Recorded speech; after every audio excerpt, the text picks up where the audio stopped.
Hello అందరికి నమస్తే. ఈ నుంచి అయితే కంటిన్యూ చేసేద్దాం. నేనైతే ఆంజనేయ స్వామి దర్శనం అయితే చేసేసుకున్నాను. ఇక లోపల గుళ్ళో అయితే బొట్టు పెట్టరు, బయట మనమే సెల్ఫ్ గా పెట్టుకోవాలి అని చెప్పి బొట్టు అయితే పెట్టేసుకున్నాను.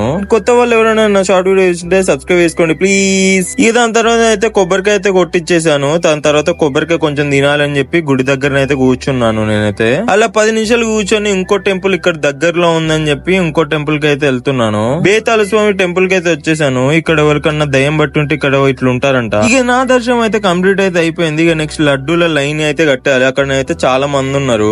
లడ్డుకి 25 రూపీస్ అట. మా ఫేవరెట్ లడ్డు కాబట్టి 25 రూపీస్ 4 లడ్డూస్ అయితే తీసుకున్నాను. ఇక ఆ లడ్డూలు పట్టుకుని నేనైతే రిటర్న్ అయితే అయిపోయా. ఇక ఇప్పుడు నేనైతే వెహికల్ పైన వెళ్తా, నడుచుకుంటూ అయితే వెళ్ళను. నేను నడుచుకుంటూ వచ్చేసరికి పాదాలు అయితే నల్ల పడిపోయినాయి. ఇక నేను ఇంటికి వెళ్ళే టైం అవుతుందని చెప్పి ఫస్ట్ వ్యాన్ ఎక్కా, తర్వాత ఆర్డినరీ బస్ ఎక్కా, దాని తర్వాత అయితే ఇంటికి వచ్చేసా. ఇక నెక్స్ట్ వీడియోలో మళ్ళీ కలుద్దాం. అంతవరకు బాయ్.